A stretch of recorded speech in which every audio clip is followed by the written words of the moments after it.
आदाब नमस्कार, मैं शाहिद उमर। स्वागत है आप सभी का सियासत टीवी के साउथ इंडिया एक्सप्रेस में। आइए देखते हैं मुख्य समाचार।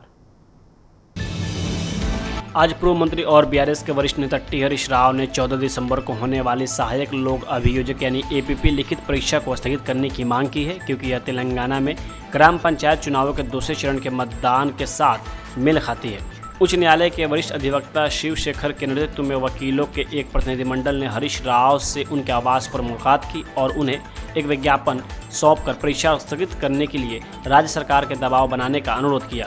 इस अवसर पर बोलते हुए हरीश राव ने कहा कि तेलंगाना राज्य लोक सेवा आयोग ने 14 दिसंबर को सहायक लोक अभियोजक के 118 पदों को भरने के लिए लिखित परीक्षा की अधिसूचना जारी की थी। हालांकि उसी दिन राज्यव्यापी ग्राम पंचायत चुनावों के दूसरे चरण का मतदान भी होना तय किया गया है। लगभग 4000 वकील इस परीक्षा में शामिल हो रहे हैं। परीक्षा केंद्र केवल हैदराबाद में है, जबकि उम्मीदवारों के वोट उनके पैतृक गांव में दर्ज किए जाएंगे। परीक्षा सुबह 10 बजे से शाम 5 बजे तक निर्धारित है, जिससे उम्मीदवारों के लिए अपने गांव जाकर अपने मताधिकार का प्रयोग करना व्यवहारिक रूप से असंभव होगा।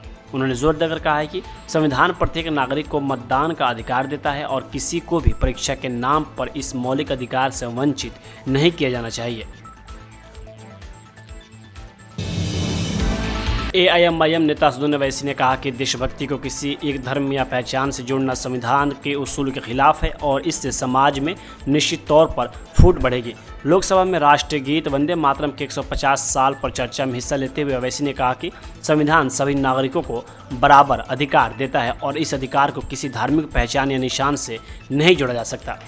पहले तो मैं वजीर आजम की इस बात की मजम्मत करता हूँ और उनको बताना चाहूँगा कि जिना के बारे में जो कहा था, हम तो जिना के सख्त मुखालिफ है, इसलिए भारत को अपना वतन माने।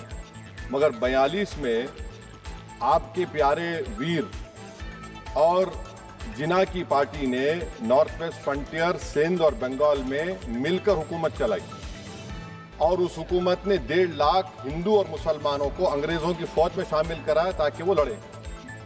अहम बात यह है कि मैडम, हमारे मुल्क का आइन का इस लफ्ज से आगाज होता है वी द पीपल। इसका आगाज भारत माता के नाम से नहीं होता है। हमारे संविधान का जो प्रियम्बल है वो क्या कहता है? Liberty of thought, expression, belief, faith and worship. अगर दस्तूर का ये पहला सफा ये बात करता है तो फिर कैसे किसी शहरी को किसी खुदा, देवी, देवता की इबादत करने पर या सजदा करने पर मजबूर किया जा सकता है? आप ही की पार्टी से आज की जो बातें हुई है इसी का बोल रही हैं। हमारे कॉन्स्टिट्यूंट असेंबली में मैडम एक मोहतरमा थी रोहिणी कुमार चौधरी ने एक तजवीज़ दी थी कि प्रियम्बल में किसी देवी के नाम से शुरू हो। उन्होंने खास तौर से वंदे मातरम का जिक्र किया, मगर उसको कबूल नहीं किया गया।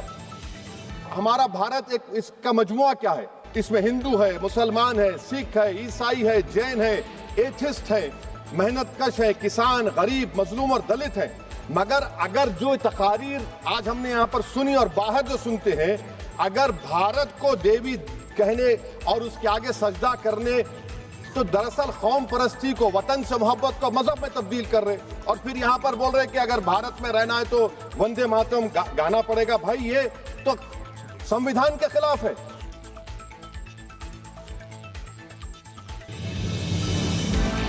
गोशामहल के विधायक टी राजा सिंह ने हैदराबाद में अमेरिकी वाणिज्य दूतावास मार्ग का नाम बदलकर अमेरिकी राष्ट्रपति डोनाल्ड ट्रंप के नाम पर रखने के तेलंगाना सरकार के प्रस्ताव पर सवाल उठाया है। उन्होंने कहा कि सड़क का नाम राज्य के लिए अपनी जान कुर्बान करने वाले तेलंगाना के किसी भी शहीद के नाम पर रखा जा सकता है।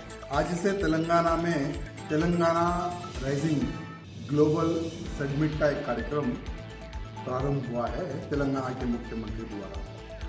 ना ही आने का है, ना ही कुछ जाने का है, लेकिन अनेकों देशों से बहुत सारे लोगों को तेलंगाना के मुख्यमंत्री ने जमा किया है और इस कार्यक्रम के लिए 100 करोड़ रुपए खर्च किया जा रहा है तेलंगाना की जनता। और साथ ही साथ तेलंगाना के मुख्यमंत्री ने यहाँ अनाउंसमेंट किया है कि अमेरिका के राष्ट्रपति का जो नाम है डोनाल्ड ट्रंप, उनका नाम से एक रोड का भी निर्माण किया जाएगा, रोड का नाम रखा जाएगा।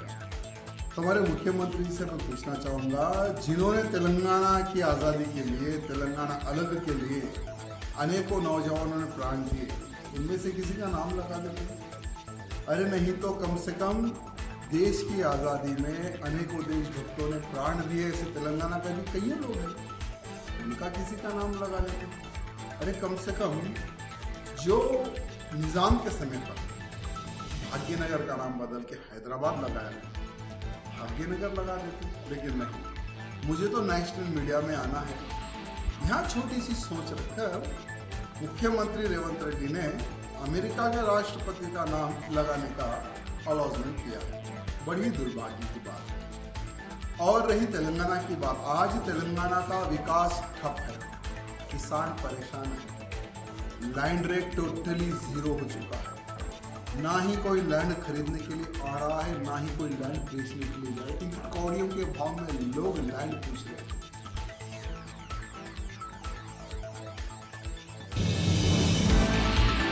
लोकसभा में नागरिक उड्डयन मंत्री के राममोहन नायडू ने कहा कि इंडिगो की उड़ान सेवाएं फिर से तेजी से बहाल हो रही हैं। उन्होंने बताया कि एयरलाइंस ने अचानक अपने उड़ानों की संख्या बढ़ा दी थी, जिससे व्यवधान उत्पन्न हुआ। मंत्री ने स्पष्ट किया कि इस लापरवाही की जिम्मेदारी तय की जाएगी। राज्यसभा में पूछे गए सवाल के जवाब में मंत्री ने बताया कि यह स्थिति इंडिगो की आंतरिक संचालन प्रणाली, खासकर क्रू रोस्टरिंग सिस्टम और प्लानिंग में खामी की वजह से हुई है। उन्होंने कहा कि नियमों में बदलाव पहले से लागू थे और एयरलाइंस इससे अवगत थी। 1 दिसंबर को इंडिगो से इस पर बैठक भी हुई, लेकिन उन्होंने किसी समस्या का जिक्र नहीं किया। सोमवार रात हुई समीक्षा बैठक के बाद केंद्रीय मंत्री ने कहा कि स्थिति गंभीर है, इसलिए मंत्रालय और डीजीसीए लगातार निगरानी कर रहे हैं।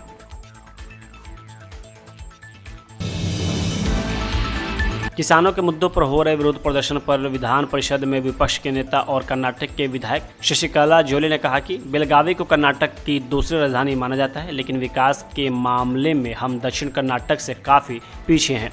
उत्तर कर्नाटक के विकास और किसानों के मुद्दे पर चर्चा के लिए सुवर्ण सौध बनाया गया था, लेकिन ऐसा कुछ बेलगाम एरिया है, उत्तर कर्नाटक का एरिया है, ये डेवलपमेंट के वजह से देखा तो दक्षिण कर्नाटक से हम बहुत पीछे हैं।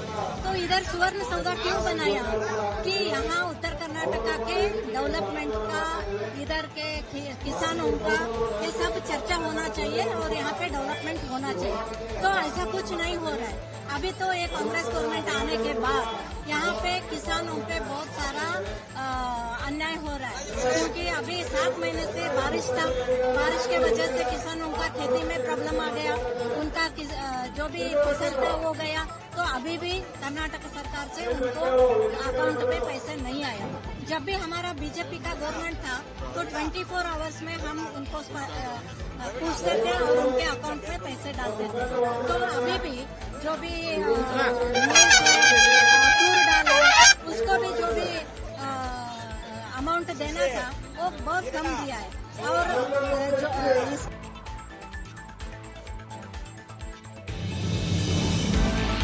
दिल्ली के राउज एवेन्यू कोर्ट ने सोनिया गांधी का वोटर लिस्ट में नाम होने के मामले में बड़ा फैसला लिया है। अदालत ने कांग्रेस की पूर्व अध्यक्ष के खिलाफ कथित रूप से बिना भारतीय नागरिकता के लिए वोटर लिस्ट में नाम शामिल कराने के मामले में उन्हें और दिल्ली पुलिस को नोटिस जारी किया है। वही इस मामले में कांग्रेस सांसद प्रियंका गांधी का बयान सामने आया है। अच्छा, कब? आज सुबह? क्यों? किस बात पे? नागरिक बनने से पहले वोटर बनने का वोटर लिस्ट वोट डाला है। प्रमाण है उनके पास? बिल्कुल झूठ है, बिल्कुल झूठ है। उन्होंने वोट तब डाला जब वो सिटीजन बनी। प्रमाण दिखाएं। ये झूठ क्यों बोल रहे हैं लोग? पता नहीं क्यों उनके पीछे पड़े हुए हैं। वो बेचारी 80 साल की होने वाली है, पूरी उम्र उन्होंने देश की सेवा की है, तो इस उम्र में तो छोड़ देना चाहिए।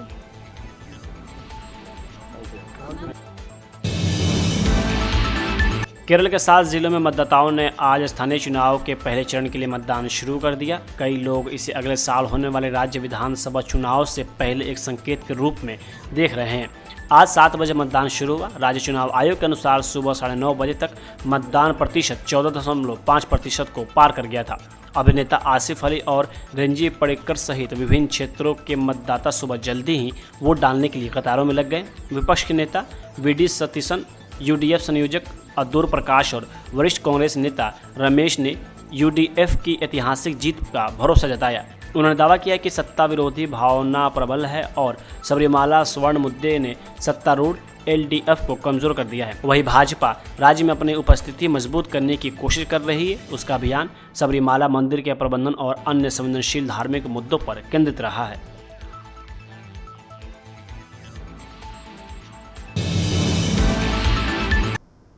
साउथ इंडिया एक्सप्रेस यहीं होता है समाप्त। मुझे दे अब इजाज़त। बाकी खबरों के लिए बने रहें सियासत टीवी के साथ।